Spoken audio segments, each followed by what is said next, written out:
What's up, booktube? Welcome back. My name is Laura if you're new here, and today we're doing the Would You Read It challenge.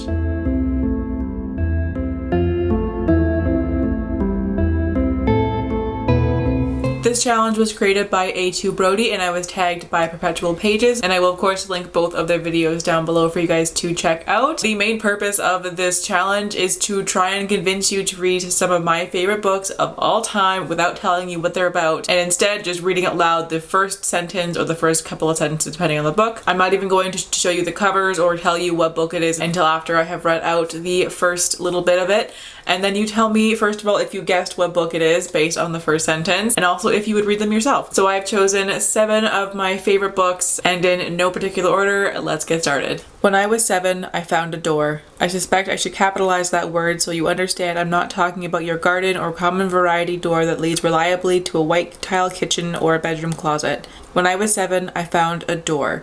There, look how tall and proud that word stands on the page now.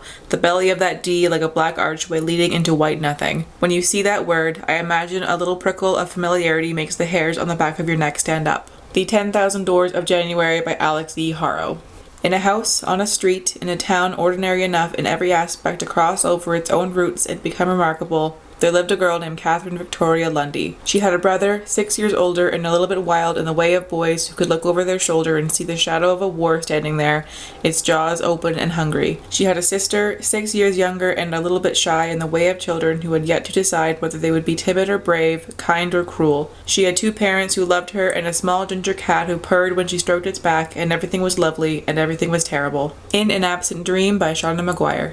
It is the first day of November, and so today, someone will die. The Scorpio Races by Maggie Stiefvater.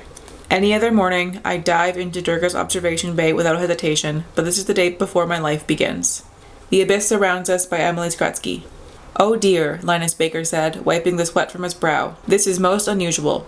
That was an understatement. He watched in rapt wonder as an 11-year-old girl named Daisy levitated books of wood high above her head. The House in the Cerulean Sea by T.J. Klune. When I was a little girl, I thought my father was the king of Vanalia. Our family lived in a round-walled castle that seemed to grow from the mountainside. Father's favorite chair had been carved out of a black walnut tree. When I squinted long enough, it became a throne. The first time I saw him kill someone, it made perfect sense. A king had to protect his family and his mountains. The Brilliant Death by A.R. Capetta. The girl wakes up in someone else's bed. She lies there, perfectly still, tries to hold time like a breath in her chest, as if she can keep the clock from ticking forward, keep the boy beside her from waking, keep the memory of their night alive through sheer force of will.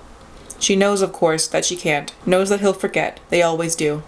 The Invisible Life of Addie LaRue by Schwab. So there are the first sentences or first couple of sentences of some of my all-time favorite books. Were you able to guess any of them, or do you now want to read any of these just based on the little snippet that I gave you? And also, were any of you actually surprised by my selection? Probably not. These are all books that I talk about pretty frequently. There are a couple that I don't talk about that often, but most of these you probably know.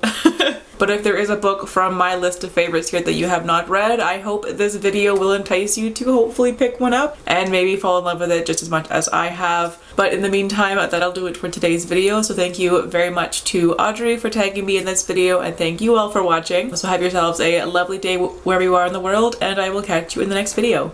Bye!